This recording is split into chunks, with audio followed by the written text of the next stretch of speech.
السلام عليكم. السلام.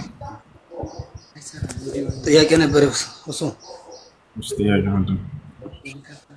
ጥያቄ አንደኛ መውሊድ ቢዲዓ ነው ትላላችሁ እናንተ ቢዲዓ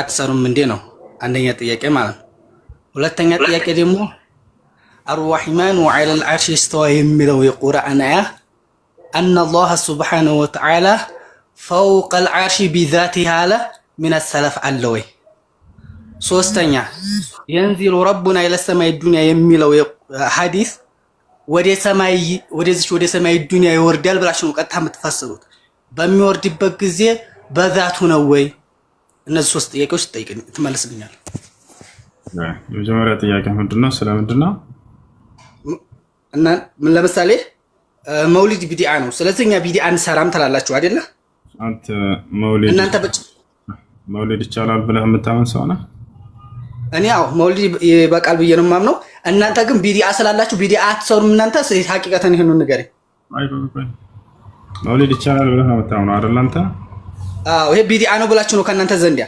የምታምኑት አይደለ በላ ታዲያ የትም ማለት ነው እናንተ ቢዲዓ አትሰሩም ሌላ ቢዲዓ አትሰሩ አስበለ አደንግጥ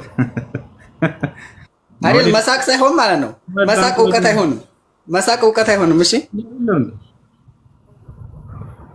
መውሊድ ይቻላል ብለህ የምታምን ሰው ነህ ወይ አልተከ እኔ ይሄንን አው ብያለሁ ቢዲዓ ነው ስለምትሉ እኔ መውሊድ ያከብራለሁ ብዬ ነው ማምነው ቢዲዓ ደግሞ እናንተ በቃ ይቻላል ብለህ የምታምን ሰው ነህ አይደል በጣም ጥሩ መውሊድ ማለት ምን ማለት ነው መልስ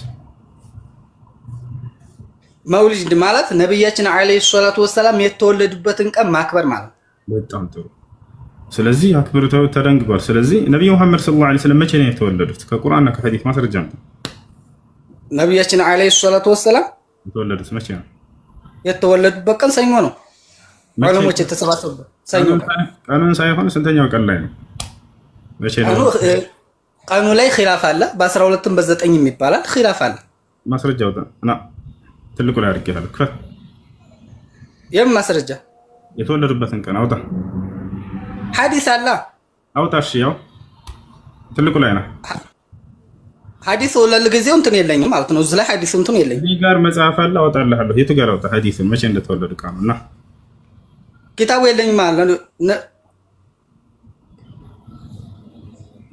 አውጣ ኪታቡ የለኝም እጅ ለጊዜው አሁን የጠየቁን ጥያቄ ነው መልስ ጥያቄ እኮ ነው የጠየቁን ጥያቄ ነው የጠየቁን ረጋብን እኔ ጋር ጥያቄ ነው የጠየቁ አልኩ አይደል እኔ ጋር ኪታቡ አለኝ የቱ ጋር አውጣ ንገረኝ አሁን እናንተ እኔ ጥያቄ እኮ ነው የጠየቁ አንተ ወደ ለለም አንዴ ኪታቡ የለኝም ብሎ ሊያመልጥ ነበር እኔ ጋር ኪታብ አለ የትኛውም ኪታብ ላውጣልህ ንገረኝ አንተ የቱ ጋር አውጣ ጥያቄ የኔ መጀመሪያ ጥያቄ የጠየቁ ምንድነው ወጣ በቃ መውሊድ አክባሪዎችን በዚህ ጥያቄ ነው መጀመሪያ አፋቸውን የምታስይዟቸው እሺ ልጆች አያቻቸው አይደል መቼ ነው የተወለዱበትን ቀን ንገረኝ በሉት ሐሙስ ምናምን አይደለም ቀኑ ስንተኛው ቀን ላይ ነው ምንም የሚያውቁት ጉዳይ የለም በባዶ በጨበጣ ግን መውሊድ ቢድዓ አይደለም ይቻላል እያሉ ይከራከሯቸው ይፈልጋሉ የመጀመሪያ ጥያቄያችሁ ስንተኛው ቀን ላይ ተወለዱ አለቅ መልስ የለውም በቁርአን በሐዲስም ላይ የትኛው ስንተኛው ቀን ብለህ ልታከብር ነው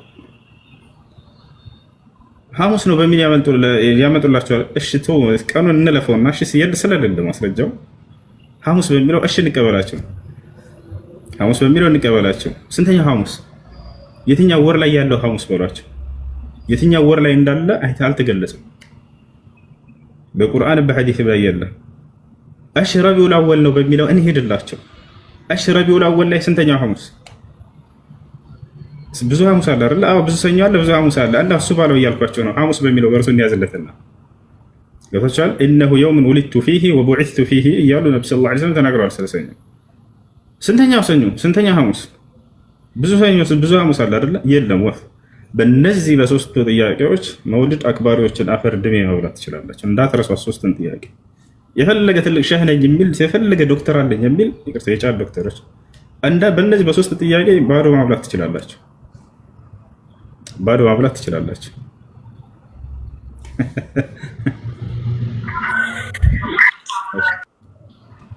ያቀለቀት አሰላሙ አለይኩም።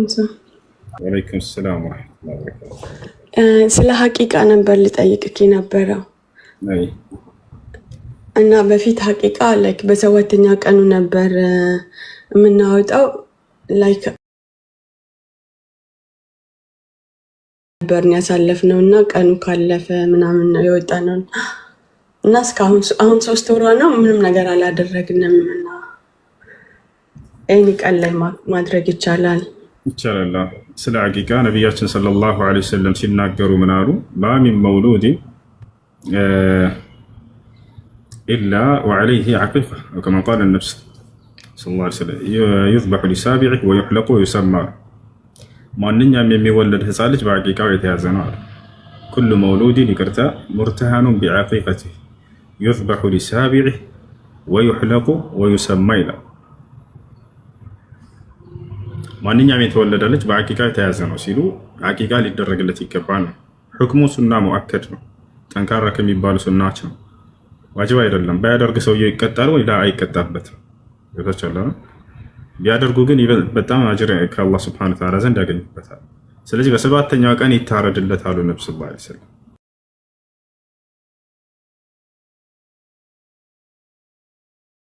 ሳይ ገንዘብ አያጠራቸውም እናትና አባቶች ለማድረግ የዛኔ ባገኙበት ጊዜ ማድረግ ይቻላል፣ ችግር የለውም። ስለዚህ 7 እያልኩ መቁጠር የለብንም ማለት ነው። ላይክ የሚደረግበት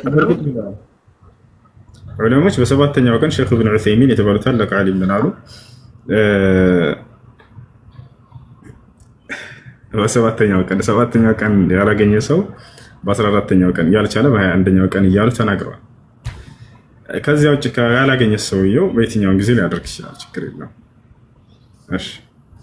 እሺ አንድ ደግሞ በጉ እዚህ ስለሌለ ማለት ነው ላይክ የታረደ ስለሚገኝ እዚህ ባለውበት ሀገር ኢትዮጵያ ማድረግ የተሻለ ነው ኦር እዚህ ነው ኦር ችግር የለውም?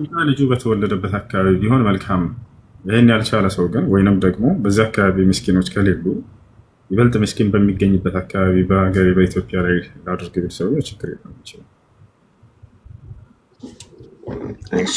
እሺ ታንክ ዩ አመሰግናለሁ። ተዘክላ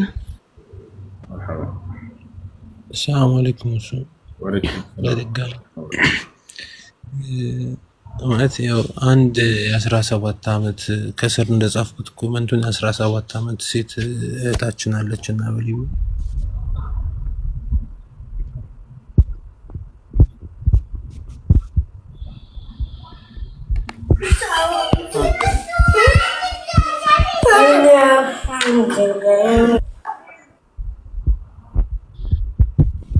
ልጅቻት ሀያቷ ናት። እናትና አባት የላትም። ህፃን ልጅ ናት እና በሊቢያ እየተሰቃየች ነው። ሀያትዮ ናት ያሳደገቻት። ሀያትዮዋ ደግሞ እሱን የመክፈል አቅም የላትም ያን ገንዘብ ማለት እና እኛ እዚህ ላይቭ ስትሪም አዘጋጅተን የተወሰነ ያክል ማለት እስከ ግማሽ ፐርሰንት ነው የተጠየቀችውን ግማሹን ለማሟላት ችለናል እና ያው ጊዜውን ማጨሮ ነብ ነው ካለን ጊዜ አንጻር ማለት እና ይበልጥ እስቲ ሁሱን እናናግረው ብለን ነበር። ከስርም አሉ እነ ሱመያም ዩቲም እዚህ እየመጡ ሊቢያ ላይ ያለ ነው እርዱን እያሉ ብዙ ልጆች ጽፈዋል። እስከዛሬ ለየትኛው ተረኩ ለየትኛው ይተዋል እኔ አላውቅም። ብቻ ለማንኛውም ልጅቱ ከመጣች እንትን ይበሉ። ልጅቱ ከመጣች እሷ እንትን ማለት ትችላለህ። ፍቃድ እንትን የምትል ከሆነ ቪዲዮ አብርተውላ ተመጣጣች ችግር የለም። እዛ ሊቢያ ካለችና የሚረዳት ሰው ይረዳታል ኢንሻአላህ። ዩቲም 30 ደቂቃ ብቻ ልደውልላትና ያው ቪዲዮ አብርታ ያለውን ቦታውን ማስረጃ የምንፈልግ ለሄድ ነው የሚሄድበት ቦታ አለ። 30 ደቂቃ አብርታ ወደ በኋላ ትገባለህ ነው አላውቅም። ከሰዓት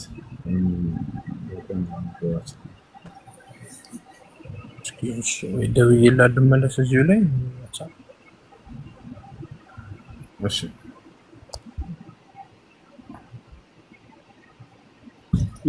ሰላም አለይኩም። ወአለይኩም ሰላም ወራህመቱላሂ ወበረካቱ። ጥያቄ ነበረኝ። እሺ ጾም ላይ ዘካተል ፍጡር ከፈለችልኝና ሴትዬ አርባ ሀገር ነው ያለሁት እና ያው ዘግይታ ነበር የነገረችኝ። ባለቤቴም ከፍሎልኝ ነበር። ጠይቄ ችግር የለውም ስላልከኝ በቃ የሁለቱም ዘካተል ፍጡር ተከፈለልኝ ማለት ነው።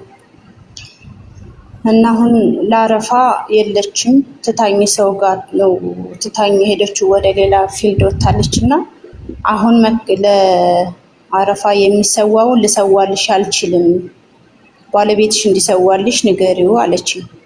ያኔ ለኔም ዓለም አላለም መሰዋቱ አይቀርም።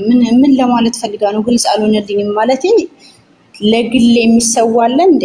ላ አባት ስለሚስቱና ስለልጆቹ ካረደ በቂ ነው። ስለ ግልጽ ስላልሆነልኝ ነው። እሱ ይሰዋልሽ በአሁኑ ስለሌለሁኝ እናቷ ታማ ሕክምና ሄዳ ነበርና እሱ እንዲሰዋልሽ ንገሪው፣ አረፋ ልሰዋልሽ አልችልም አለችኝ። እሺ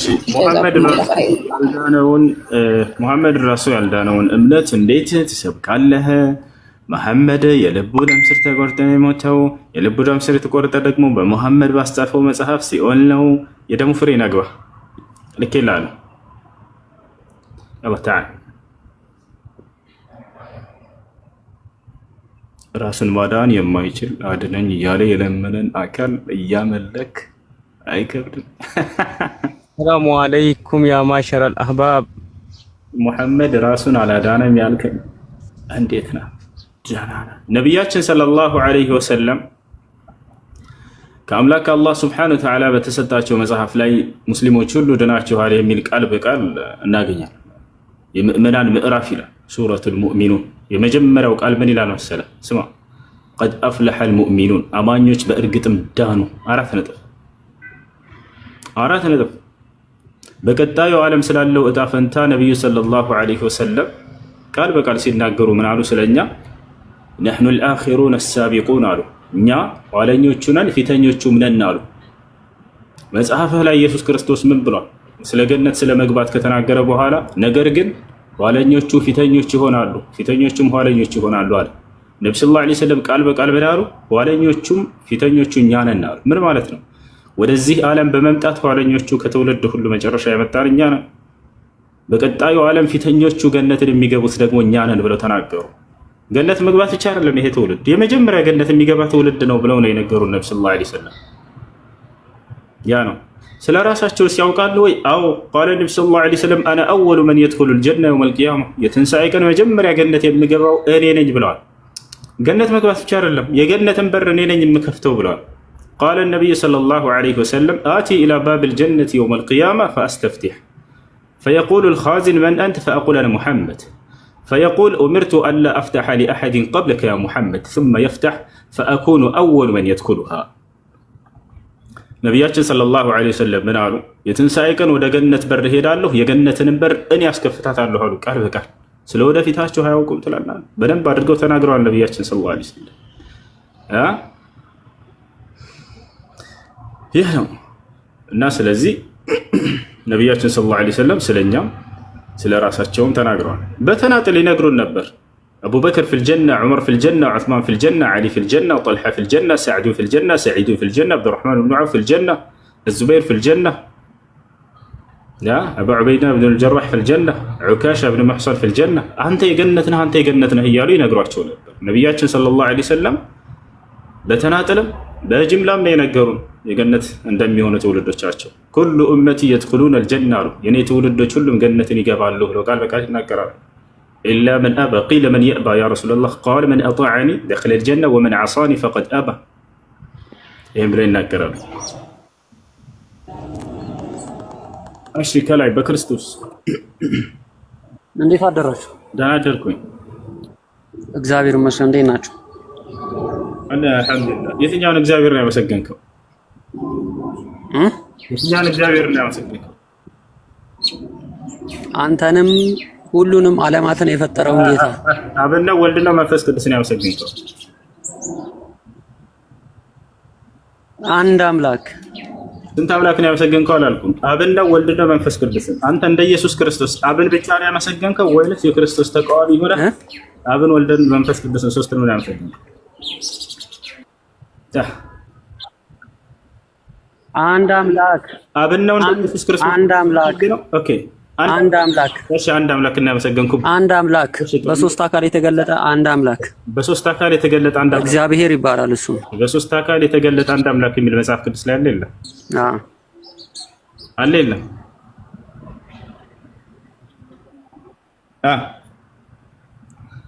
አንድ አምላክ አብ ወልድ መንፈስ ቅዱስ አንድ አምላክ እግዚአብሔር። እሺ፣ አብ ወልድ መንፈስ ቅዱስ አንድ አምላክ የሚል መጽሐፍ ቅዱስ ላይ አለ የለም? አለ። አሳይ ማስረጃ ትልቁ ላይ ነው። ያላ እና ለማንኛውም እኔ አሁን ሰማኝ ነው ለማንኛውም የገባሁት አሁንም ለምታወራቸው ነገሮች ማስረጃ እንድሰጠኝ ነው። ማስረጃ ስጠን እንጂ። እሺ ለማንኛውም በቃ ችግር የለውም። ስለ እስልምና ብቻ መጠየቅ ነው የፈለገው። አሁን ለተናገርኩት ሁሉ ማስረጃ ነው የፈለገው። እሱ ነው የፈለከው። ስለ ክርስትና ልተው? እሺ አብሽር፣ ችግር የለውም። ነብዩ ሰለላሁ ዐለይሂ ወሰለም ምክንያቱም እሱ ማስረጃ ያለ እሺ ችግር የለውም። በቃ እንለም ነብያችን ሰለላሁ ዐለይሂ ወሰለም የጀነትን በር እኔ ነኝ የማስከፍታት ያሉበትን ከሱ ልጀምርልህ። ያ አይሽ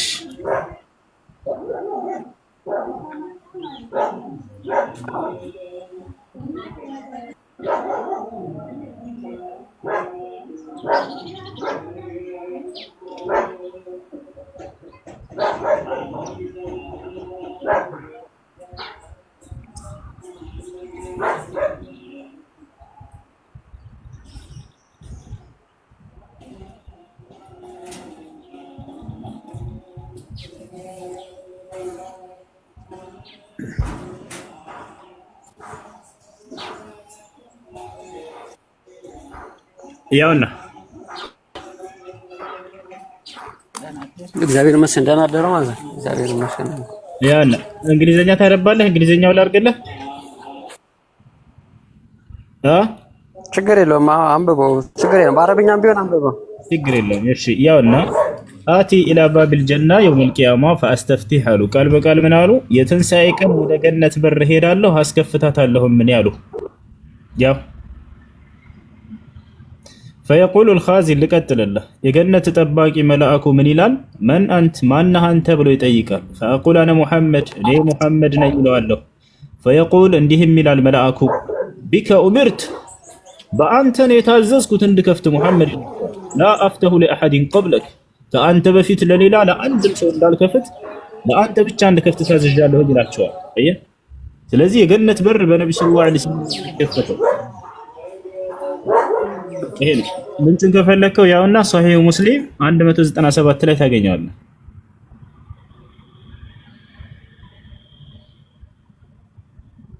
ያዙት። እሺ ምናልባት ሌሎች በእንግሊዘኛ ነው ማየት የምፈልገው በራሳችን ካላችሁ ቁጥሩ ነው ያዙት። መጽሐፉ ምንድነው? ሶሒህ ሙስሊም 197 መጽሐፉ ሶሒህ ሙስሊም ሶሒህ ሙስሊም 197 እሺ እንግሊዘኛውን አድርገው።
ያው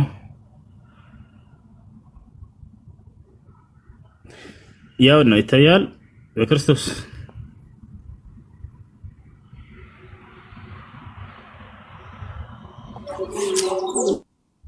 ይታያል። አንብበው። ያ አውጥቼልሃለሁ። يلا አየህ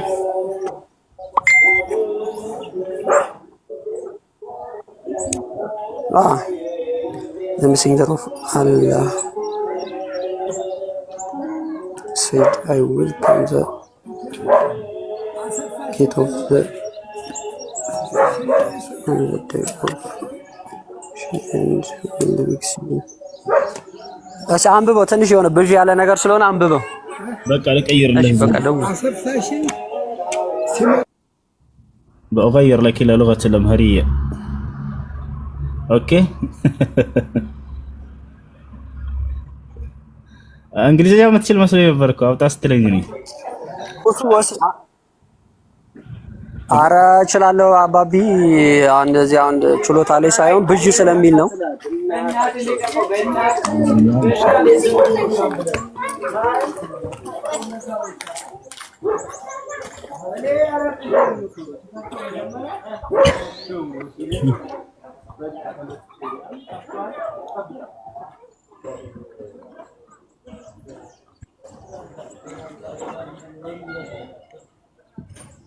እሺ ያው ወደ አማርኛ ሲቀይርልህ በትክክል አልተረጎመው። ለማንኛውም እና ሐዲስን እዚህ ጋር አሁን ይታያል።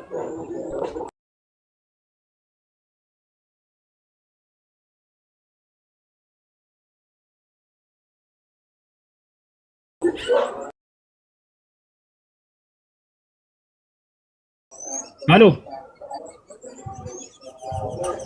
ይሰማል ወይ? በክርስቶስ አለ ግን ዝም አልክ አይደለ? አሁን ቢጅላል እንዴ? ያው ጌታ ሰው ልጆች በቃ ልሄድ ነው። እሺ የምሄድበት ቦታ ላይ አለው እና ያው አሁን ቢጅ አይልም። ና አንብብ ወይ አለው ይሰማል። ያው ሻም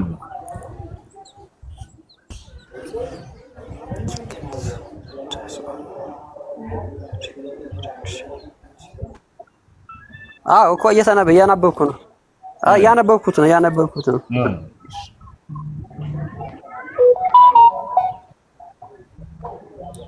ልጆችን መታለች።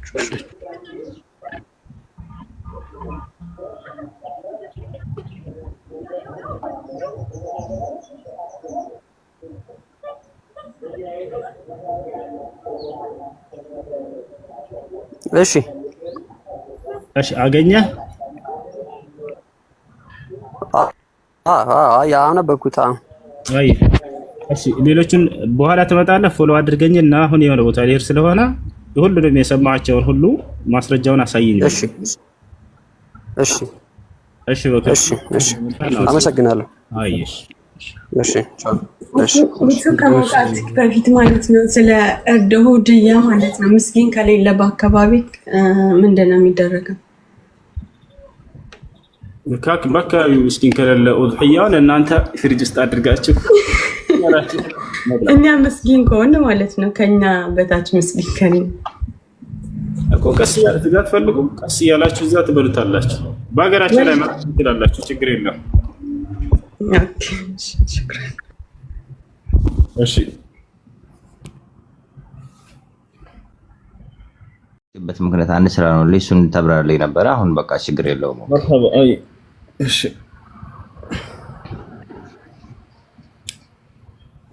ቀጣይ ሰላም አለይኩም ወራህመቱላሂ ወበረካቱሁ። ሰላም ወራህመቱላሂ ወበረካቱሁ። ሁሱ አንድ ጓደኛ ላይ ሰሞኑን መታሰር እንትን የደረሰ ልጅ አላት። ያ የደረሰ ልጅ ለሷው ማለት ነው አምር ወልይ ሊሆንላት ይችላል። ወልያ መሆን ይችላል። አባቷ ካለ አባት ከሌለ አያት ከሌለ ወንድም ከሌለ አጎት ከነዚህ ሁሉ ከሌለ የራሷ ልጅ ወልይ ሆኖ እርሷን መዳር ይችላል። ለአቅመ አዳም የደረሰ ከሆነ ማለት ነው። እሺ አሁን ልጇ እንዲያቅሳት ትፈልግ ማለት ነው ወንድሟ ሊድራት ይችላል? ይችላል። እሺ እሱ ያለችው በስደት ነው። ሁሱ ያለችው በስደት ነው። ወንድሟ ማለት ነው ውክልና እዚህ ላለ ሰው ለማያውቀው ሰው ማለት ነው ውክልና ቢሰጥ ማለት ነው ያ ኒካህ ሰሂህ ይሆናል? ውክልና ለሚያውቀው ሰው ነው መስጠት ያለበት፣ ለማያውቀው ሰው። እሺ እሱ ያለችው በስደት ሀገር ነው ያለው። እንዴት ነው ልታረግ የምትችለው? ወንድሟ ለሚያውቀው ሰው ውክልና መስጠት አለበት። በስደት ላይ ሆኖ የሚያውቀው ሰው የለውም። እሺ የሚያውቀው ሰው ከሌለ በስልክ ማሰር ይችላል። በአካል መገናኘት ካልቻሉ የኒካህ መስፈርቶች አሉ። እነዚህ እስከተሟሉ ድረስ ይቻላል። ስልክ ደውላ በስልክ ማለት ነው ወንድሟ ጋር። ያ ማሻአላህ ጀዛከላህ ኸይር። ናይ እሺ ሰላም አለይኩም ወራህመቱላህ። ወአለይኩም ሰላም ወራህመቱላህ ወበረካቱ። እሱ ጥያቄ ነበር። ጥያቄው እስልምና ላይ ሱኒ፣ ሰለፊ፣ ኢኽዋን፣ አባሽ ምናምን ብሎ እየተጠሩ ነው። በዛ እኔ አምስቱን አርካኑን እስላምና ስድስቱን ኢማን ችዬ ቢተግብር ምን ይባላል? ሙስሊም ጥሩ ነው። በቃ እሺ ጀዛኩሙላህ ኸይራን። ወአለይኩም ሰላም ወራህመቱላህ። እሱ የሆነ ጥያቄ ነበረኝና ላ ተሱሙ የውም ሰብት የሚለው ሐዲስ እንዴት ነው? وعلى فرض أنه صحيح فقد قال النبي صلى الله عليه وسلم لا تفرد يوم الجمعة بصوم إلا يوما قبله أو يوما بعده. نبينا صلى الله عليه وسلم የጁምዓ ቀንን ለብቻውን ጥላችሁ በጾም አትጾሙ ብለዋል። ወይ ከርሱ በፊት ወይ ከርሱ በኋላ አንድ ቀን አያይዛችሁ ካልሆነ በስተቀር ብለዋል። እንደዚያ ነው። እሺ አሁን እኔ ለምሳሌ ነገ ነው የጀመርኩት፣ ጁምዓ ነው የጀመርኩት። ጁምዓ ጾሜ ሰብት ጾሜ አሁን እየጾምኩ ነውና ችግር የለም። የውመል ኸሚስ አልጾምኩም፣ ችግር የለም አይደል? ከሱ በኋላ እስከ ድረስ ችግር የለም። እሺ አመሰግናለሁ። السلام عليكم. ሰላም አልሐምዱሊላህ። እኔ ጥያቄ ነበረኝ። በዙል ሂጃ ቀናቶች ውስጥ ጸጉር መቆረጥ እንዴት ይታያል? قال النبي صلى الله عليه وسلم إذا دخل عشر ذو الحجة وأراد أحدكم أن يضحي فلا يأخذن شيئا من أظافره وشعره. ነቢያችን ሰለላሁ ዐለይሂ ወሰለም ምን አሉ? የአስርቱ የዙልሂጃ ቀናቶች ከገቡ ከእናንተ አንዳችሁ የኡድሂያ አርዳለሁ የሚል እቅድና ዓላማ ካለው ከጥፍሩና ከፀጉሩ እንዳይቆርጥ ብሏል። ጀዛኩሙላህ ኸይራን።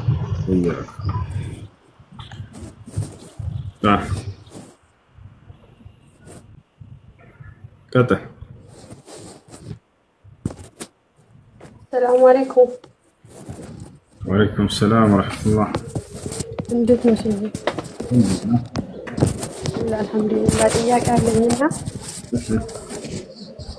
ጥያቄ አንድ ሰው አግብቶ ከሁለት ልጅ ወልዶ ከዛን እሷ እንደዛው በቃ ውጭ ሀገር ሄደችና አረብ ሀገር ማለት ነው እሰማላ ከዛን አረብ ሀገር ሄዳ እዛው ቆይታ 2 አመት እዛው ቆይታ ብርም ትልካለች። ከዛን በቃ የምትልከው ብርም በቃ ያስቀምጥምና ከዛን ከቆየች በኋላ ሲጀመርም እኔና አንተን ካይለንም በቃ እኔና አንተን ለያይ ብላ ተለያዩ። ከዛ ልጆቿንም ብር እየላከች እሱ ጋር ማለት ነው ብር እየላከች ልጆቿንም ታግዛለች። ከዛም በቃ እሱ እንደዚህም ከሆነ በቃ እኔ እንደዚህ አርግብሻለሁ ምናምን ብሎ ሁሌ ይሰድባታል። እሷ ስልኳን ዘግታ ትቀመጣለች። እሺ ይሄ እሷ ላይ የሚደርስ ጉዳት አለ ወይስ እንዴት ነው?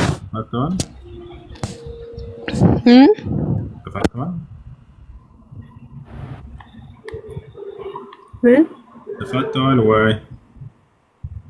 አይ ሲጀመርም ካልንካ ነው ያኔ 2 ልጅ የወለዱት ካልንካ ነው። ስለዚህ ንካ ያላቸው እስካሁን ከዚያ በኋላ ምንም ይደርስባቸው የለም። አላህ ሱብሓነሁ ወተዓላ ዘንድ ምንም የለባትም። በቃ ሁሌም ጨቅጭቃታል። ታውቃለህ፣ ሁሌም ጨቅጭቃታል። እንደዚህ ያደርግብሻለሁ ምናምን ብሎ ይጨቅጭቃታል። ሁሌም በቃ ሰላም አይሰጣትም። አታንሳለስ ብሎክ ሳደርገው አዎ የሰራችውን ራሱ ትታለች። እዛው ትታ ማለት ነው 2 ዓመት የሰራችውን ራሱ ትታለች። ለሱ ማለት ነው ትታለች። እና እኔ አዲስ ህይወቴን ጀምራለሁ፣ አዲስ ህይወቴን ሰራለሁ ብላ ትታለች። ምንም የለባትም ማለት ኢንሻአላህ ስለማያስተሳስራቸው የባል ሐቅ ይባልባት ስለማይሆን ተውበት ማድረግ ነው ያለባቸው። እሺ ኦኬ ሹክራን ጀዛከላሁ ኸይር።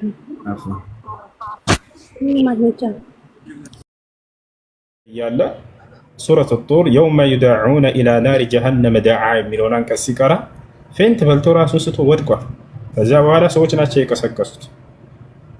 ከሃዲያኖች ወደ ጀሀነም እሳት በመገፍተር በሚገፈተሩበት ቀን እያለ አላህ ይናገራል። መላእክቶች እየወሰዱ እየገፈተሩ ነው የሚያስገቧቸው። የውመ ዩዳዑነ ኢላ ናሪ ጀሀነመ ዳዓ ወደ ገሃነም እሳት መገፍተርንም በሚገፈተሩ ጊዜ እያለ ይናገራል። የዛኔ ዑመር ብን አልኸጣብ በከ አለቀሰ፣ ራሱን ስቶ ወደቀ። ሰዎች ናቸው ያነሱት። እኛ ግን ጭራሽ ሶላት ስንሰግድ ትኩረታችን ሌላ ቦታ ነው። ምናልባት በኋላ የምንሰራውን ከዚህ ከሶላቱ ሂጄ የትኛው ሊስት ስራ ነው ምግቡን ጨረሱብኝ እያልክ እዚህ ይሄንን ቀርቦ ትኩረታችን ሌላ ሆኗል። ከሶላቱ ያለን እድል ምን ያክል ነው? ታዲያ ይህ ትኩረት እንዲኖረን ምን እናድርግ? ወደ መፍትሄው ውስጥ ምንድነው ወደሚለው ስንመጣ ጊዜ አንደኛ ከአምላካችሁ ከአላህ ጋር ልትነጋገሩ መሆናቸውን ማስተዋል ነው። የመጀመሪያው እሱ ነው። ከአንድ ንጉስ ፊት ትቆማለህ ብትባል ምናልባት እንቅልፍ ላተኛ ትችላለህ ሌሊቱን ሙሉ። ጠዋት ከዶክተር አብይ ፊት ትቆማለህ ቀጠሮ አለህ ብትባል እንደ ምሳሌ ነው የምላችሁ። ምን ልለው ነው? ጽፈህ ታዘጋጃለህ አይደል? ከዛ እሱ የሚልህን ትኩረት ታደርጋለህ።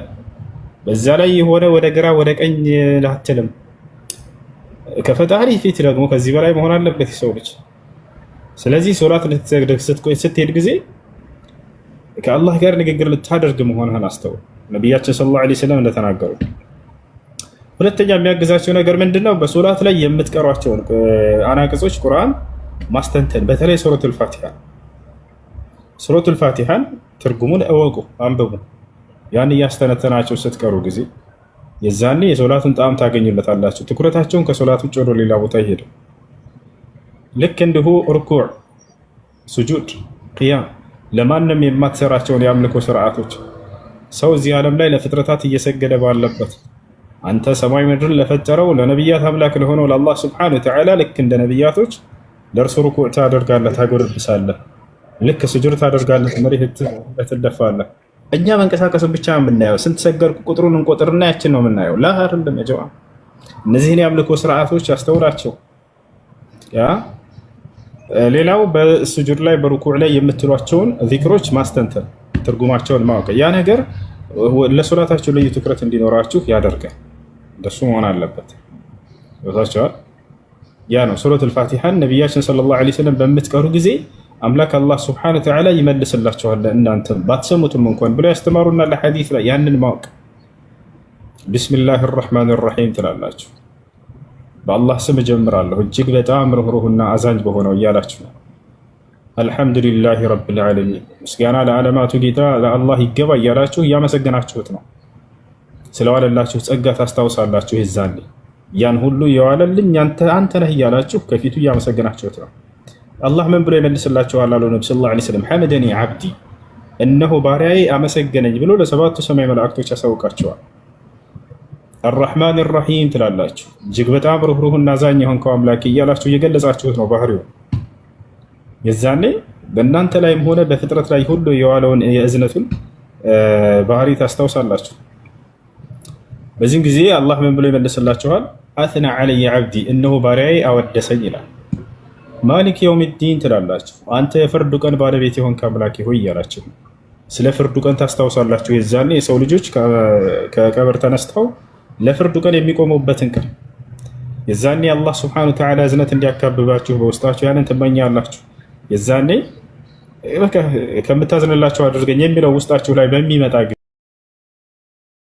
ጊዜ የፍርዱ ቀን ልክ እንደቆምክ ከፊቱ ለፍርድ ለሂሳብ እንደቆምክ ራስህን ትስላለህ። ይዛ ማሊክ የውሚዲን አንተ የፍርዱ ቀን ባለቤት ይሁን ከአምላክ ይሁን። የዛኔ ምን ይላል አላህ ሱብሓነሁ ወተዓላ? መጀደኒ ዓብዲ ይላል፣ እነሆ ባሪያዬ አላቀኝ ይላል። ኢያከ ነዕቡዱ ወኢያከ ነስተዒን ትላላችሁ፣ አንተን ብቻ እንገዛለን በአንተን ብቻ እንታገዛለን እያላችሁ ነው።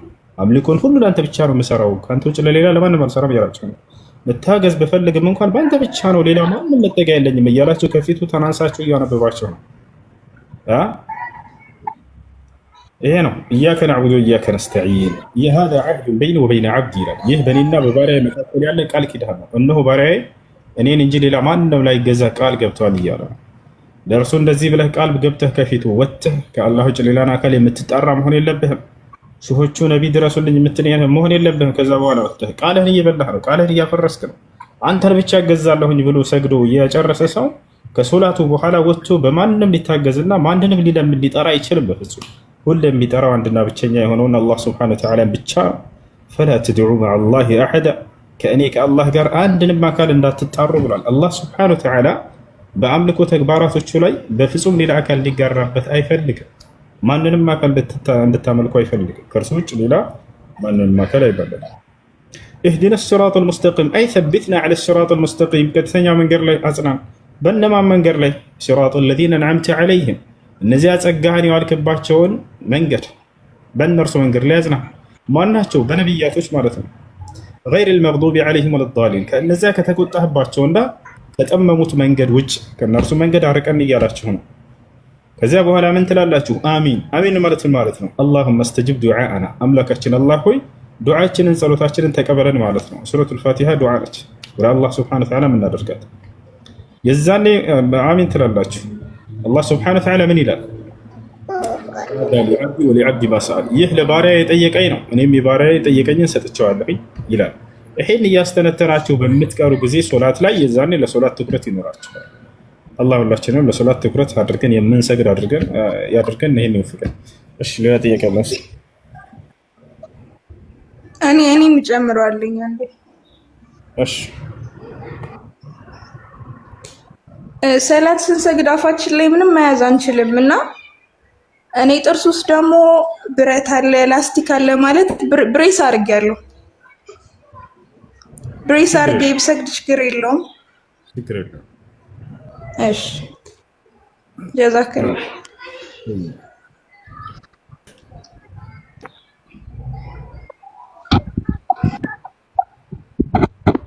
አሰላሙ አለይኩም ወራህመቱላሂ ወበረካቱሁ።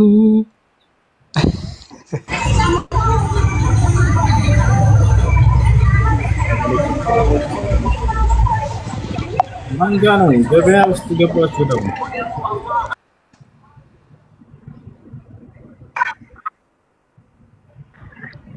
እሺ ሰላም አለይኩም ወራህመቱላህ። ወአለይኩም ሰላም ወራህመቱላሂ ወበረካቱ። ተቋረጠ።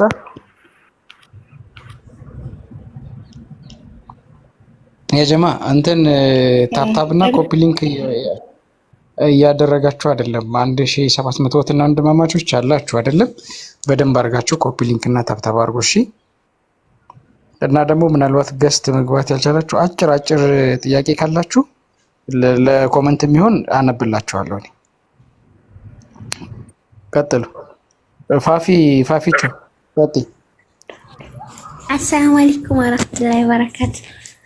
ወአለይኩም ሰላም ወራህመቱላሂ ወበረካቱ። የሆነ ጥያቄ ነበረኝ። የሆኑ ሁለት ከሌላ የሚወለዱ ማለት ነው የጎረቤት ልጆች አሁን አንደኛዋ እናት ስትወጣ የሌላኛዋን ጡት ትጠባለች ማለት ነው። እና እንዴት ነው ያኔ እህትማማቾች ይሆናሉ? እነሱ ብቻ ናቸው የሚወለዱት? ልጆችም ሁላቸውም እህትና ናቸው? እሺ ጥያቄዋ ስለ ጥቤ ወንድምና እህትነት ስርዓት ነው። ሁለት እናቶች አሉ አለች። የአንደኛዋ ከሌላኛዋ ጋር እየሄደች ይጠባሉ የእናታቸዋን፣ የችኛዋ ይዛችኛዋ፣ የችኛዋ ይዛችኛዋ። እነዚህ እህትማማች ይሆናሉ? አዎ ይሆናሉ። የጥቤ እህትማማች ይሆናሉ። መስፈርት አለው። መስፈርቱ ሁለት ነው። አንደኛው ምንድን ነው? የእነዚህ ልጆች እድሜ ከ2 ዓመት በታች ባለው የእድሜ ገደብ ላይ መሆን አለባቸው። ትልቅ ከሆኑ በኋላ ቢጠቡ አይሆንም። ሁለተኛ መስፈርት ምንድነው? 5 እና ከዚያ በላይ መጥባት አለበት። አንድ ጊዜ መታ ጥብት አድርጋ ስለሄደች ሳይሆን 5 ጊዜና ከዚያ በላይ ጠብተው ከሆነ ነው። ሶስተኛ ሌላኛ የጠየቅሽው ነገር ምንድነው? ይህ እህትማማች ለእነርሱ ብቻ ነው? ከእነርሱ የሚወለዱ ልጆችን ሁሉ ያጠቃልላል ወይ? አዎ ሁሉንም ያጠቃልላል። እሺ ሌላ ጥያቄ ደግሞ አንዲት ልጅ ነበረች እና ያማታል እንደዚህ ያኔ አንዳንዴ ይጥላታል፣ የምታደርገውን ነገር አታውቅም እና እንደ ክርስቲያኖቹ ተሳለመች እና ወደቀች። እንዴት ነው? ካፍራለች? እንደገና ሻሃዳ መያዝ አለባት? እንዴት ይታያል? ያን ነገር በነፃ አእምሮዋ ነው ያደረገችው? አይደለም፣ አሟት ነው። ምን እንደምታደርግ አታውቀውም። ከተነሳች በኋላ ይሄን አድርገሻል ብትባል ራሷ አላወቀችም አይደለም? አዎ አታውቅም። ከተነሳ ወደ ራሷ ስትመለስ አታውቅም ያደረገችው ነገር። እንደሱ ከሆነ መርፎዕ አልቀለም ነች። ምንም አታውቅም። በማታውቀው ነገር አንድ ሰው አይምሮ እየሰራ ባልሆነበት ቅጽበት ኃጢአት እንዲሰራ እንደ ኃጢአት አይቆጠርበት። ስለዚህ ምንም የለባት። እሺ ጨርሻለሁ። ጀዛኩሙላህ ኸይር። መርሐባ ሰዓዳ ወይ ሰላም አለይኩም፣ እንዴት ናችሁ? አለይኩም ሰላም ወራህማ። እሺ ሁሱ የኔ ጥያቄ የረመዳን ቀድዋ ነበረብኝ። የረመዳን ቀድዋ እያለ አሁን ደግሞ የአረፋ ጾምን የረመዳን ቀድዋ ሳላወጣ መጾም ይችላል ወይስ መጀመሪያ ቀድዋ ማውጣት አለብኝ? የረመዳን ቀዳ መቀደም አለበት። ምክንያቱም የረመዳን ቀዳ ዋጅብ ነው። የዙልሂጃ ጾሞች ደግሞ ሱና ናቸው። ቀን ትጾማላችሁ፣ እሱ ሊበቃችሁ ይችላል። የመጨረሻዋ ቀን ነች። እንዳውም ነብዩ ሰለላሁ ዐለይሂ ወሰለም ትኩረት አድርገው የተናገሩት ነቢያችን ሰለላሁ ዐለይሂ ወሰለም ሐዲስ ላይ ሲናገሩ ምን አሉ? ሲያም የውም ዓረፋ ዩከፍሩ ሰነተ ልማዲያ ወልአትያ አሉ። የዓረፋን ቀን መጾም ያለፈን የ1 ዓመትና ወደፊት የሚመጣን የ1 ዓመት በአጠቃላይ የ2 ዓመት ወንጀል ያስምራል ብለዋል። የበዓሉ ቀን ሳይሆን ከበዓሉ ቀን በፊት ያለችውን ማለት ነው። ስለዚህ ያን ትጾማላችሁ። እስከዚያ ድረስ ግን ያለባችሁን ዋጅብ ጾሙ።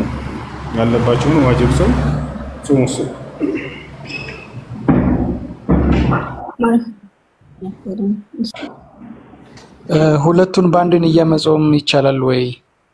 አይቻልም። አንዳንድ ዑለሞች ይቻላል የሚል አቋም ቢኖራቸውም ትክክለኛው ግን አይቻልም የሚለው ነው። ለምን ከተባለ ዋጅብ ጾም ለብቻው መጾም ነው ያለበት። ነቢያችን ሰለላሁ ዐለይሂ ወሰለም ረመዳንን የጾመ ከዚያም ከስድስቱ ከሸዋል ወር 6 ቀን አስከትሎ የጾመ ሲሉ ጊዜ ለብቻው ረመዳን መጾም እንዳለበት ቀዳ ቢኖርብን እንኳን እርሱ ለብቻው መጨረስ እንዳለብን ያሳያል። ይሄ ነው ሱናና ሱና ጾም ቢገናኝ ግን ሁለቱንም በአንድ መለየት ይቻላል። ለምሳሌ አሁን እየጾማችሁ ያላችሁ ዙልሂጃ ሱናን ሰኞና ሐሙስ አጋጠማችሁ። ሰኞና ሐሙስ ካጋጠማችሁ አብራችሁ ሰኞና ሐሙስንም ብትነይቱ ሁለቱን በአንድ ማግኘት ትችላላችሁ። ይሄ ነው።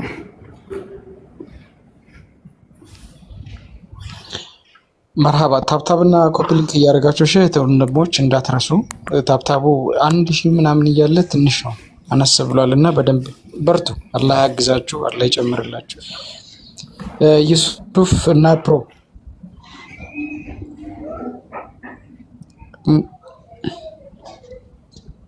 ሰላም፣ እንዴት ነው?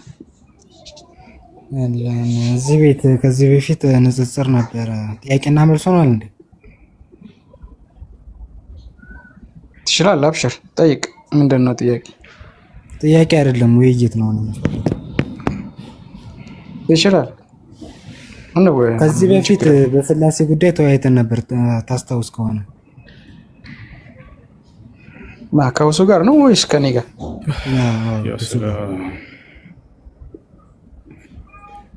ከውሱ ጋር ነው ከኔ ጋር? አይ ውሱ ጋር ነው። እሺ፣ በዛ ውይይታችን ጥሩ ውይይት ነበረ። ጥያቄህን ጠይቃ አመሰግናለሁ ብለህ ነበር የወጣው ነው። አሁን የፈለግከውን ርዕስ ምረጥና መወያየት እንችላለን። ነው ሰው ጨርሶ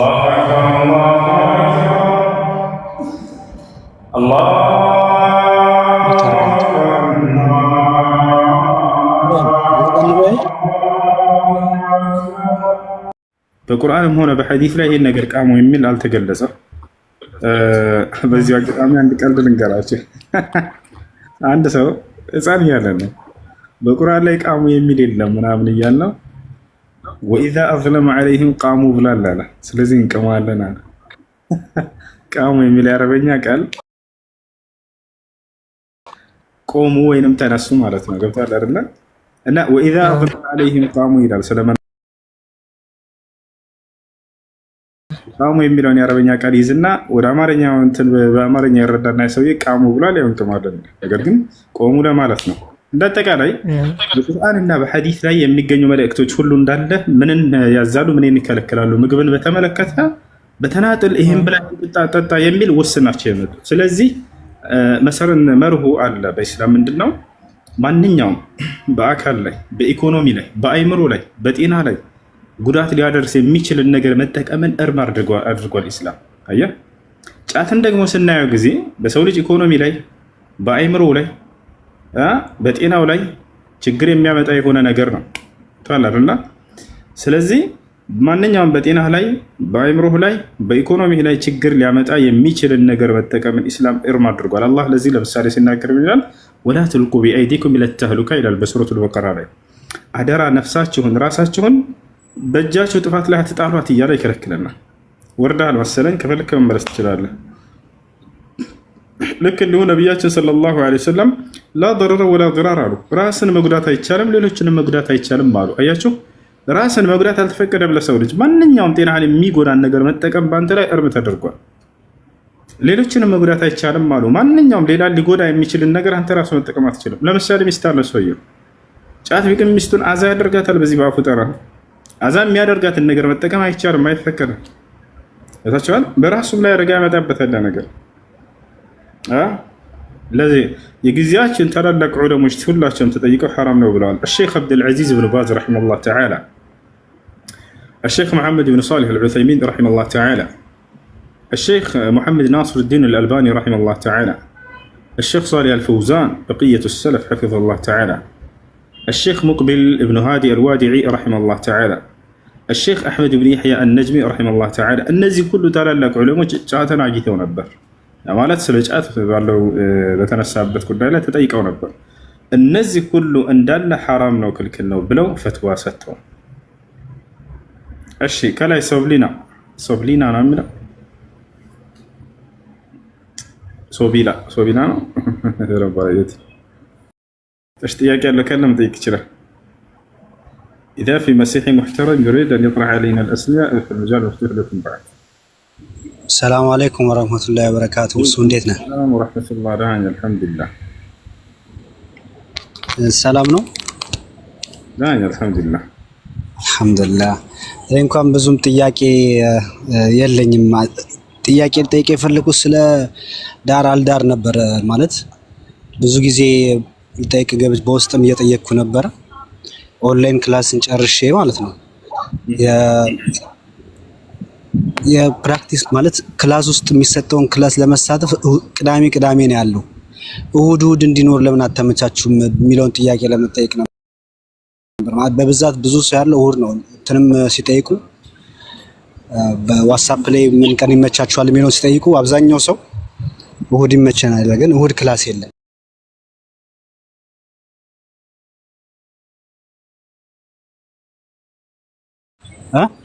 ስለምን እያወራን እንደሆነ አልገባኝም። ስለ ዳር አልደር ኢስላሚክ ሴንተሩ ነው ማወራል። ዳር አልደር? አዎ። የት? እኔ የለሁበትም። አንተ የለህበትም። አንተ ማዝ እሺ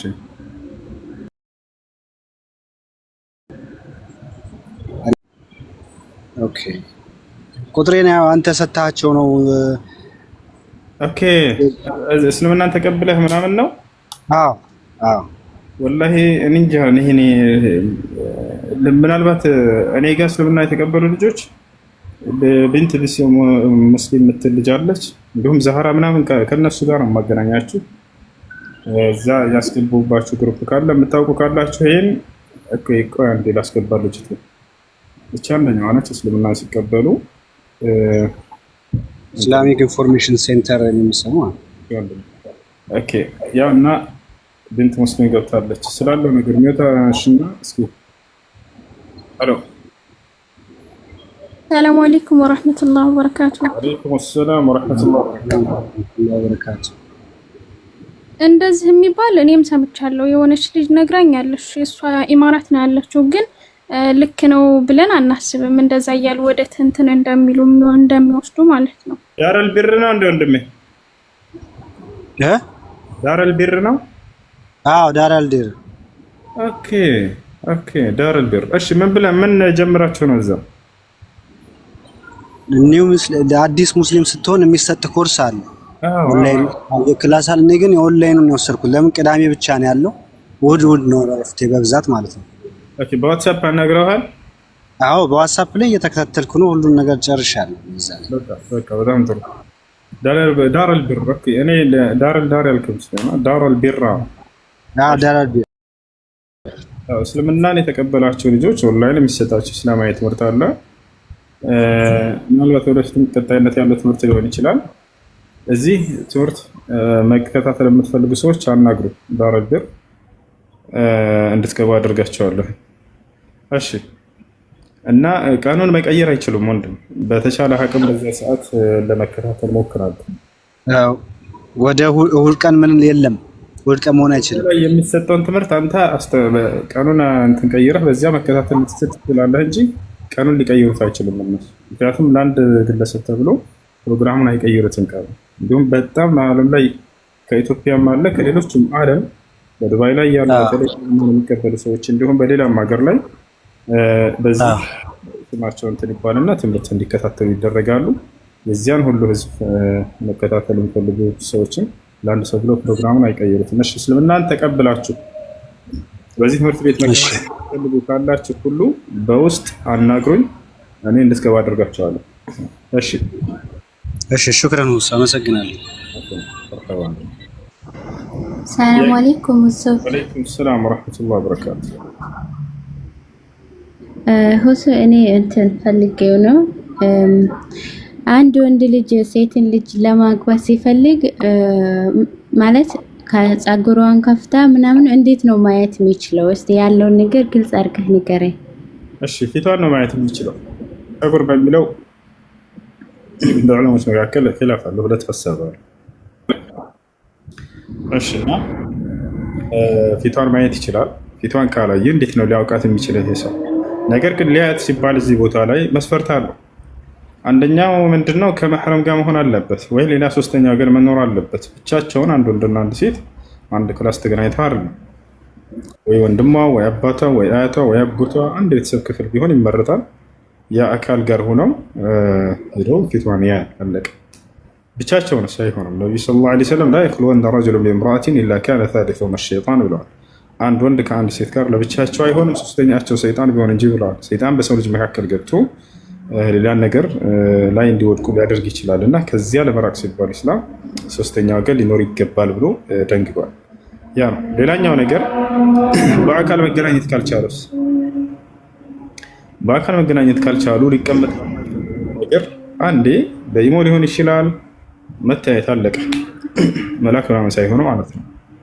ሊቀመጥ በማይችል ነገር ያንን ማለት ነው። ፀጉርን በተመለከተ ችግር የለውም ቢታይ ያሉ ዑለሞች አሉ። እንደኔ ግን ይሄ ነገር የፀጉሩን መጠን እንደማወቅ ፈልጎ ከሆነ ሰውየው ከጠቀመው ምን ሊያደርገው እንደሆነ አላውቅም። ፀጉሯን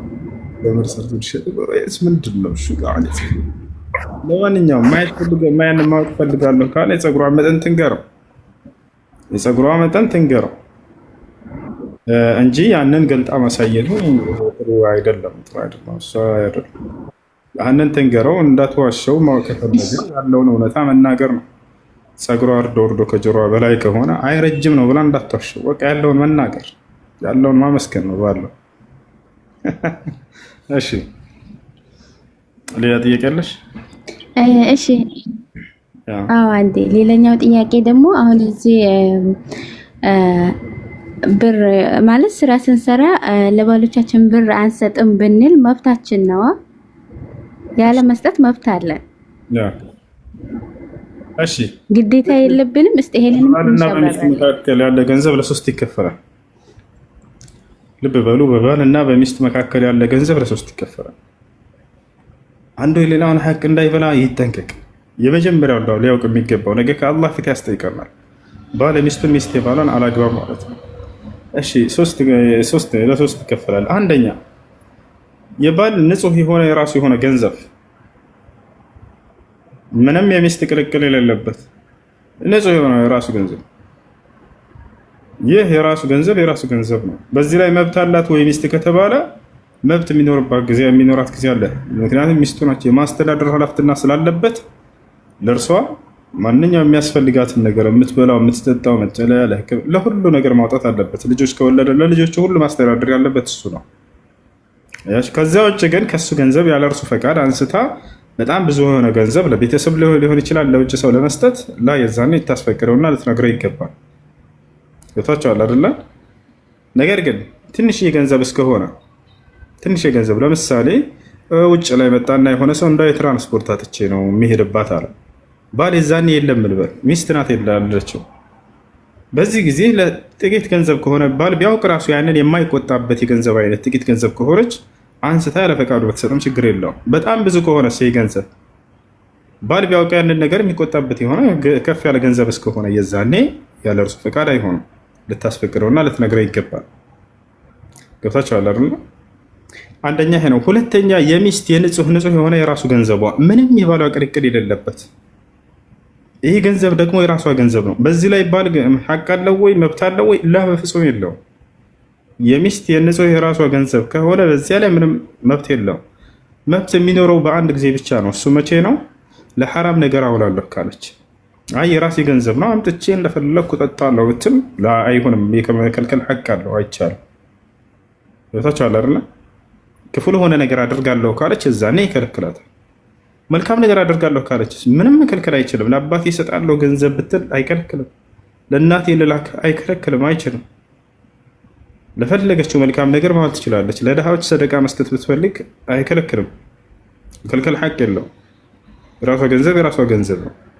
ከፈለገ ለሱም ልትሰጠው ትችላለች። ሰደቃ ዘካ ካላት ሀብታም ከሆነች ልትለቅበት ትችላለች።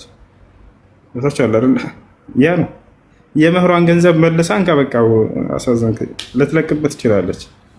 ነገር ግን ያንን ሚስቴ ነችና ብሎ የእሷን ሐቅ መብላት ይችላል ወይ? በእኔ ኒካ ስር ነችና ብሎ መቀበል ይችላል ወይ? አይችልም። ሐራም ነው፣ ክልክል ነው፣ ሐራም ነው። አላህ ሱብሓነሁ ወተዓላ በቁርአን ላይ በሱረቱ ኒሳ የሴቶች ምዕራፍ የሚለው የመጀመሪያው ገጽ ላይ ስለዚህ ጉዳይ ሲናገር ምን ይላል? ወአቱ ኒሳአ ሰዱቃቲሂነ ኒሕላ ፈኢን ጢብነ ለኩም ዐን ሸይኢን ሚንሁ ነፍሰን ፈኩሉሁ ሀኒአን መሪአ አለ። ሴቶችን የምህር የጥሎሻቸውን ስጦታ ከውስጣችሁ ደስ ብሏችሁ ስጧቸው አለ። ከዚያም ከውስጣቸው ደስ ብሏቸው መልሰው ከሰጧችሁ ብሏል። ደስ ብሏት ካለ ለምን አለ? ምክንያቱም በቃ አስፈራርቶ እንዳይቀበላት። አንዳንድ ባል አለ የሚስቱን ገንዘብ ይሄን ካላመጣሽ እፈታሻለሁ ፈርታ ኒካዬ እንዳይበተን ትዳሬ ብላ ትሰጣለች። ወላሂ ሰው የሐራም ገንዘብ ነው የበላው። ለዚህ ነው አላህ ሱብሓነሁ ወተዓላ ከውስጧ ደስተኛ መሆን አለባት የሚለው መስፈርት ያስቀምጠው። ያለ እርሷ ፍቃድ በፍጹም ያንን የመህሯን ገንዘብ መብላት እንደማይችል ሁሉ ማንኛውም ንጹህ ገንዘቧን ያለ እርሷ ፍቃድ ውስጧ ደስ ሳይለው አስከፍቶ ምን ብሎ መቀማት አይችልም። አሁንማ በቃ ግዴታ ሁሉ መስሎታል። እኔ ኒካ ስር ነሽና ምስል ሁሉ አምጪ ይላታል። በዛ ብሎ ነገር የለም። ሶስተኛው ገንዘብ ምንድነው? በባልና በሚስት መካከል ስምምነት ያለበት የገንዘብ አይነት።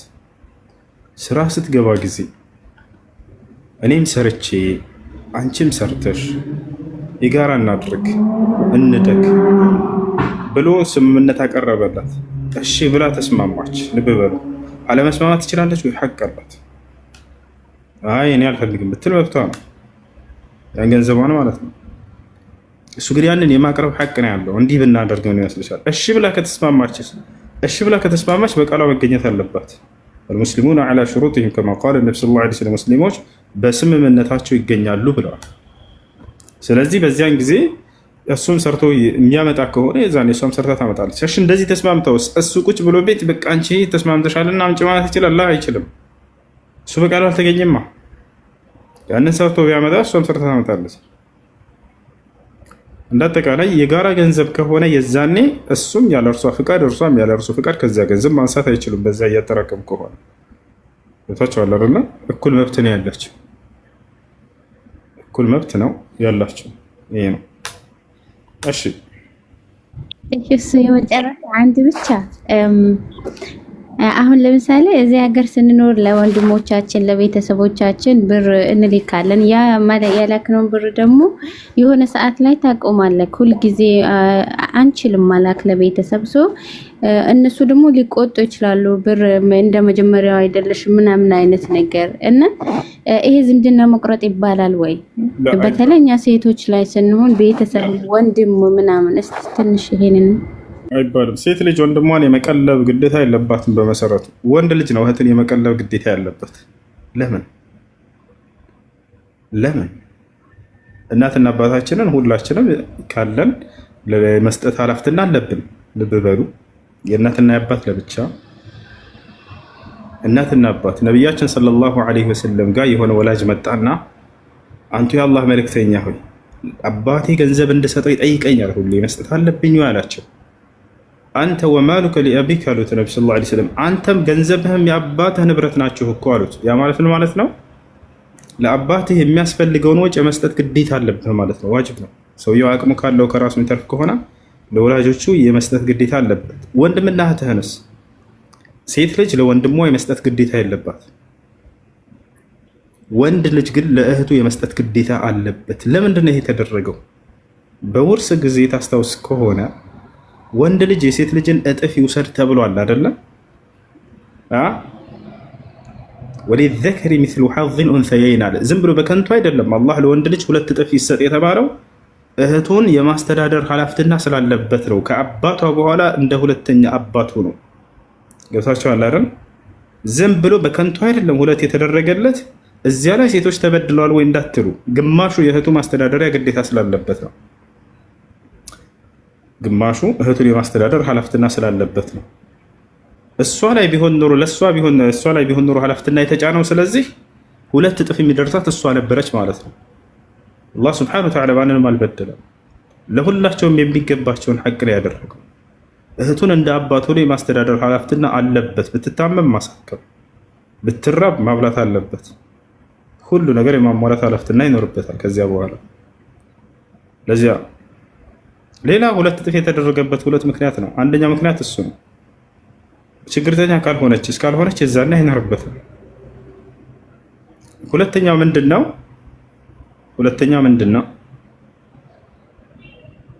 2 እጥፍ ሊሆን የቻለበት ምክንያት አምላክ አላህ ሱብሓነሁ ወተዓላ ለወንድ እንደሚያስፈልገው ልክ ለሴት እንደሚያስፈልገው ልክ ማድረግ ህግ ማውጣት አለበት አይደለም? ለምሳሌ ልጠይቃችሁ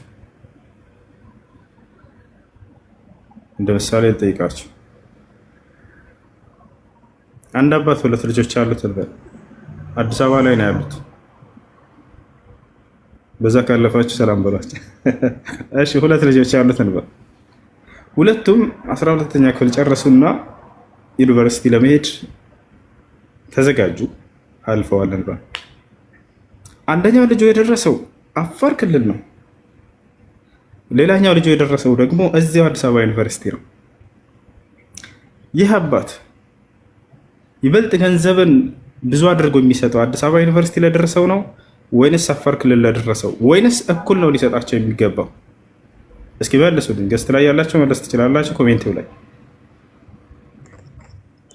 ለአፋሩ ነው። ለአፋሩ ትራንስፖርት አለበት። አዎ ብዙ ወጪ ስላለበት ለዚያ ነው የሚሰጠው። ኦኬ በዚህ ጊዜ አባት ፍትህ አላደረክም ብሎ እንዳው ቢከራከር ምን ትላላችሁ? ይልጅ ሁለታችንም ዩኒቨርሲቲ ነው የደረሰን፣ አፋር ሆነ አዲስ አበባ ነው ምን አገባኝ፣ እኩል ነው መስጠት ያለብህ ቢለው አያስኬድም። አያችሁ።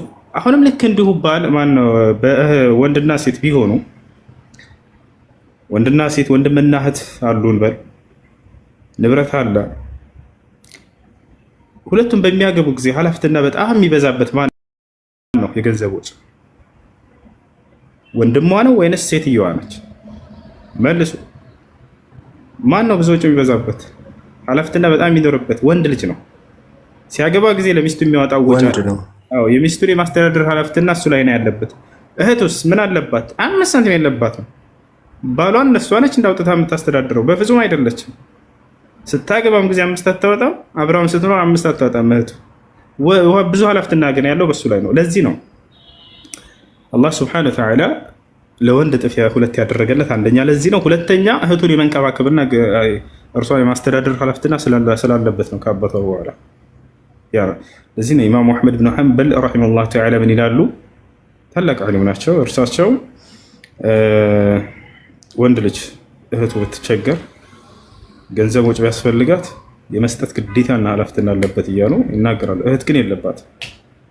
እሺ ይህ ነው እና ስለዚህ ኢትዮጵያ ላይ ለወንድሞች እንደዚህ እያላክሽለት የሆነ ጊዜ ላይ ስላቋረጥሽበት ወይ ስለቀነስሽበት ቢያኮርፍ ዝምድናን መቁረጥ ይሆንብኛል ወይ? አይሆንብሽም፣ በፍጹም አይሆንብሽም። አዎ እንዳውም እህቱ መህር አላት ትቀበላለች፣ እንኳን ልትሰጥ ማለት ነው። ወንድ ልጅ ግን ለሚስቱ መህር ይሰጣል፣ ለሚስቱ ያለብሳል፣ ኃላፊነት አለበት። ለሚስቱ አብሮ ስትኖር የማስኖር ኃላፊነት አለበት። ለዚያ ሁሉ ስላለበት ነው እጥፍ የተደረገለት። አንደኛ እሺ። እና ይሄ ነው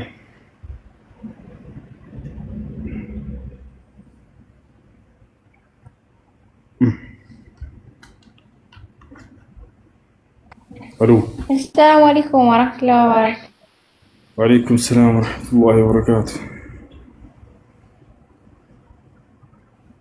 ሰላም ነው ወንድም ሁሴን?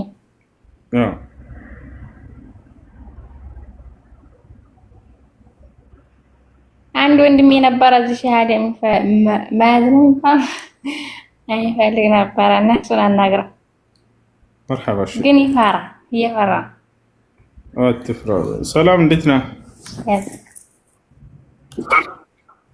ሰላም ነው አለን። አማን ነው?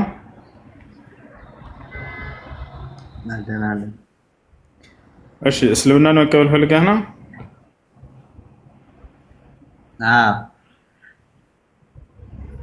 የምለውን ቃል አብረን እየተከተልክ በል። እሺ አሽሀዱ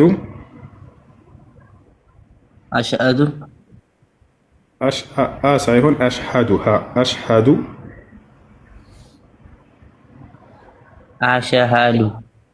አላ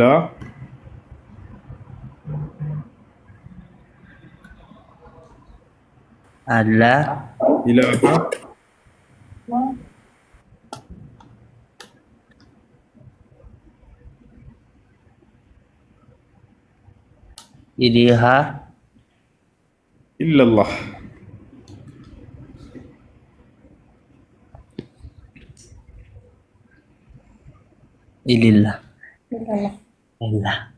ወአሽሀዱ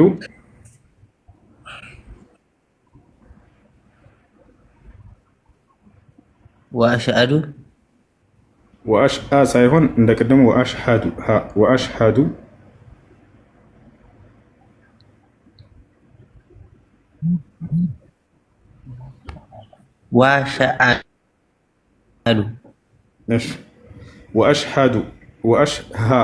ወአሽሀዱ ሳይሆን ወአሽሀዱ ቅደማት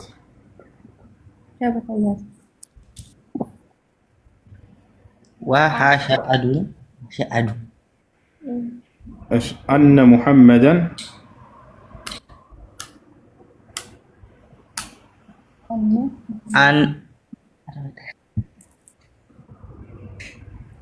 እስቲ ድገማ።